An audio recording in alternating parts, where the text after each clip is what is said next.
Welcome back, dear viewers. You're still watching the coverage, Nile TV International's coverage of the Egypt Senate elections 2025, and we go now live to the headquarters of the National Elections Authority in Al Qasr Al Aini in Cairo to be joined by Nile TV International's correspondent Ahmed Nader, who will update us on the latest. Good evening. Ahmed, thank you for joining us. We saw a few minutes ago, Ahmed, the short press conference held with the Egyptian ambassador in New Zealand announcing the start of the electoral process of the Egypt Senate elections 2025, Wellington, New Zealand, the start. Please tell us more. Yes, Mohammed, as we all just know, it was Councillor Ahmed al-Binderi, who is the director of the executive body of the National Elections Authority. I'm currently there at the headquarters of the National Elections Authority near Tahrir Square, and I was moments ago within the same room that we have witnessed the inauguration of the polling station at Wellington in New Zealand, as you mentioned, and the brief encounter, video conference between Councillor Ahmed al-Binderi and Egypt's ambassador to New Zealand, Ambassador George Nader, as we did see the polling station opening at 9 a.m. according to the local time in New Zealand, and there was some, I wouldn't say advice, but some guidelines by Councillor Ahmed al-Binderi for the list system, for the individual system, some guidelines for the potential voters who will be going to the polling stations in New Zealand to be casting their ballots, to be participating in the Senate elections for the upcoming round in 2025 and until 2030. He mentioned that there are 27 constituencies within this round of the Senate elections, and this means that every governorate constitutes a different constituency for this election.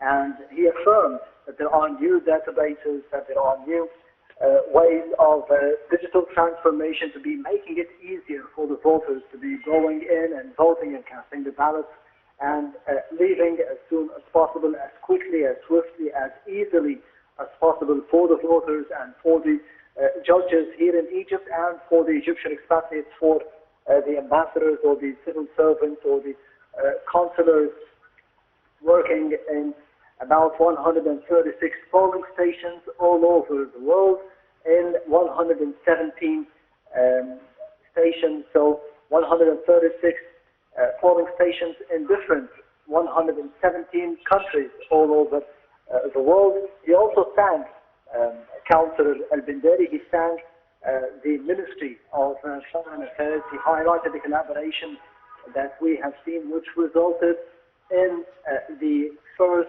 opening for the first polling station in New Zealand, in Wellington, for the Senate elections.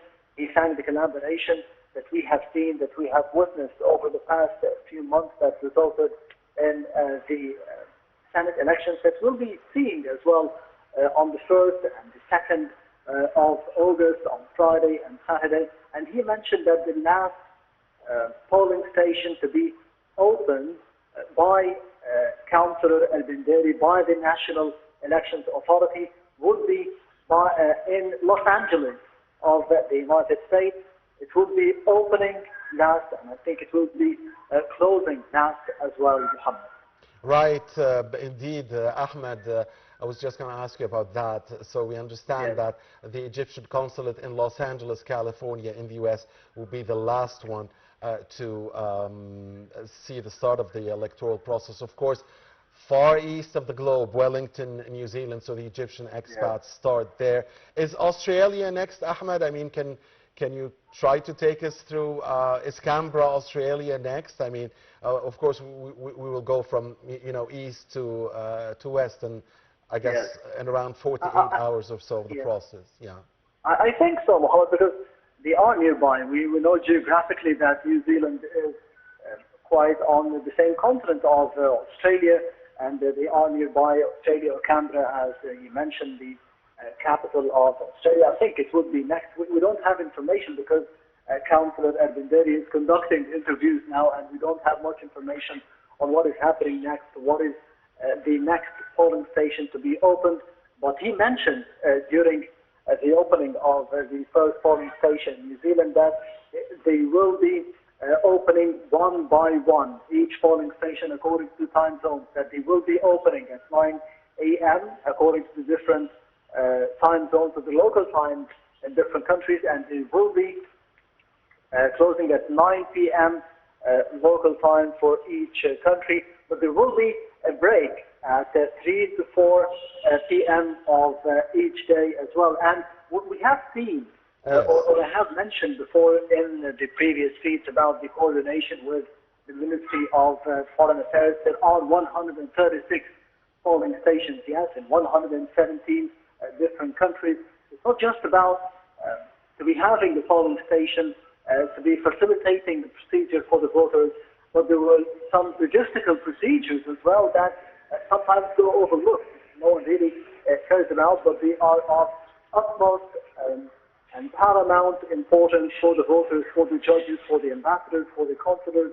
Like, for example, the computers, the databases, they are being updated for the voters. It makes it easier for the judges to be identifying who is coming in, who will be voting, who is he voting for, the list system, the individual system. So there were some information, important information for the ambassadors, for the consulars, for the civil servants as well, on how to be dealing with the process, especially for the expatriates. And we all know about the digital transformation that we have witnessed under the tenure of His Excellency President Abdel Fattah al-Sisi for the past 10 or 11 years, how they have changed a lot of lives for the Egyptians living within Egypt, but how they will be changing in the face of the elections for the lower house of parliament, now for the Senate, and the upper house of parliament, the House of Representatives as well. We are anticipating the elections following the conclusion of this one first. Indeed, Ahmed, and we know that in a few months' time, Egypt will be holding the House of Representatives elections. Thank you very much, Nile TV International's correspondent Ahmed Nader, for your input and your. We will be looking forward to continue to talk to you to give us updates on the electoral process. Ahmed Nader is at the main headquarters of the National Electoral Authority in Al Qasr Al Aini in the capital, Cairo.